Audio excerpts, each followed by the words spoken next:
guys.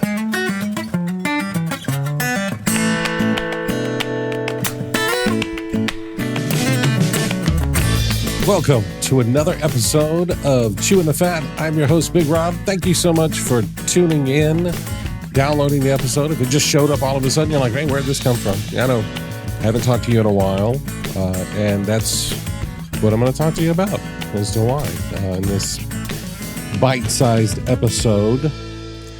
So, been dealing with my mother's health. You know, I interviewed my mom a few episodes back. If you haven't had a chance, she is a Spitfire and a single mom, raising me and my brother, and just doing it all. And we've reached this point in our relationship. She just turned 84, and so I'm having to care for her more.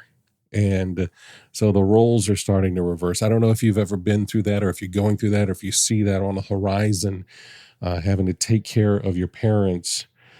It's an interesting place to be.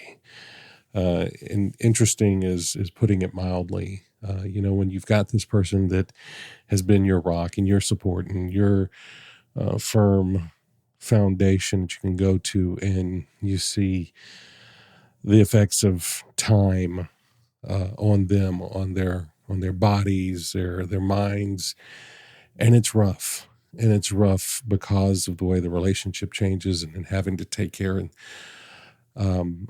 I don't say that to say that it's a bad thing. It's just that's where I am, taking care of my mother, making sure she's okay. She's still very independent. She lives on her own, in a senior apartment community.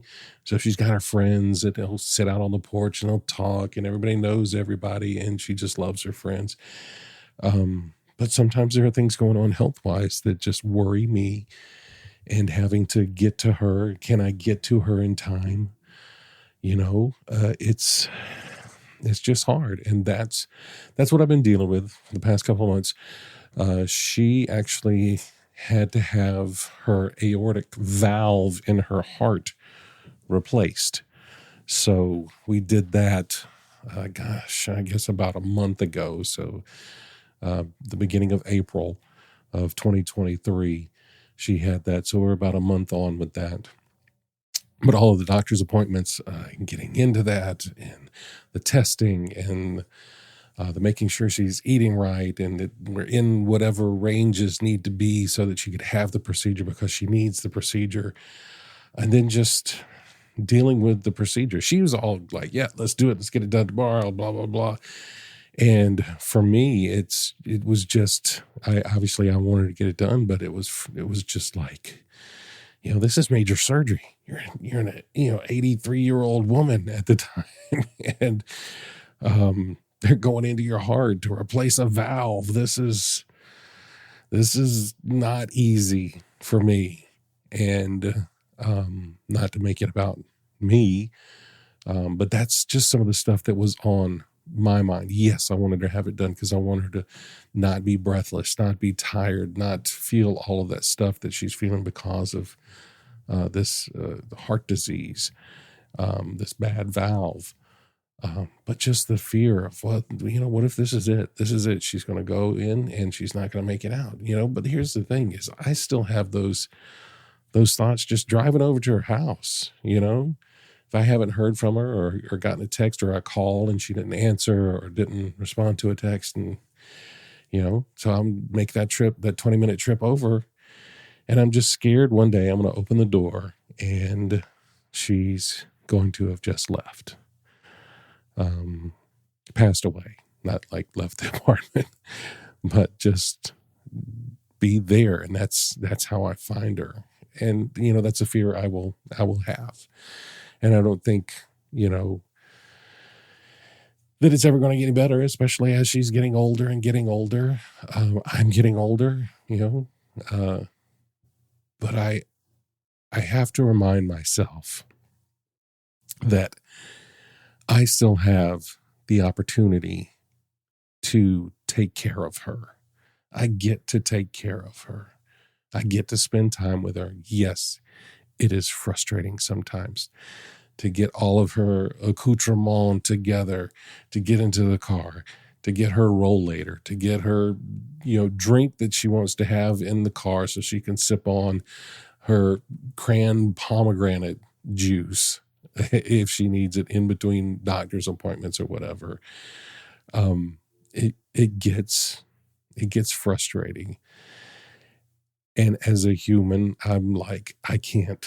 I want to be doing something else, but I have to remind myself that I get to still spend some time with her. There are people out there that don't have their mothers anymore, that don't have the opportunity to take care of them, to worry about them through having this heart surgery. They don't have that opportunity anymore because they've passed on, or maybe they just never had someone like that in their life. Maybe they didn't have a mom that was around or that was an influence in a positive way. So I have to remind myself that this is still a blessing.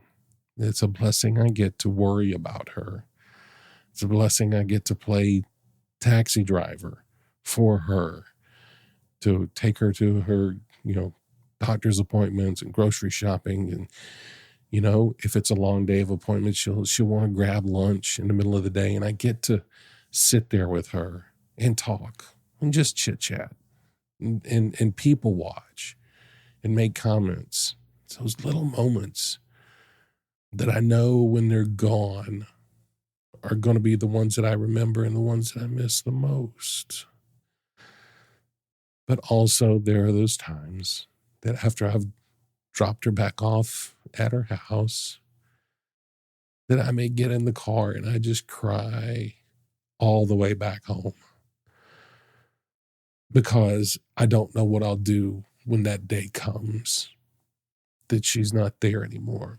And I feel like I'm a horrible person for wanting to lash out and be frustrated at how slow she moves and how hard-headed she can be sometimes when I'm trying to get her medicine organized or do something that might help her or show her how to do something on her phone more efficiently so that she can, do what she wants to do and still have that independence.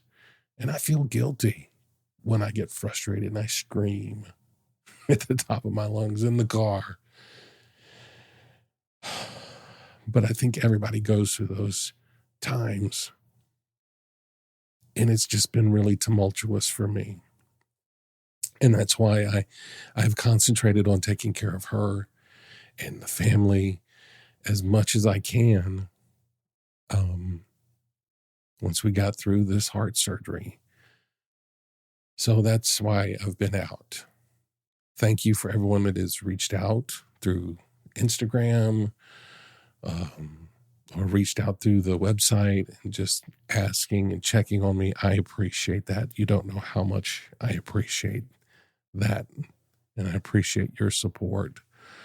So we are getting things back to normal as the new normal is, I suppose. Mom's health is much better. Things are going well. She's getting stronger every day. And I'm trying to put more life back into the things I'm passionate about, like this podcast. I've got more guests lined up. You should start seeing more frequent episodes of Chewing the Fat. So I'm looking forward to having more conversations, finding out more from people how they are helping to keep the darkness at bay. And I'm looking forward to sharing that with you. If you don't follow the podcast on any of the socials yet, you can find us at Chewing the Fat BR, or the website has all the links on there at chewingthefatbr.com. Thank you so much for being here. And I look forward to the next time we have to sit a spell and chew the fat.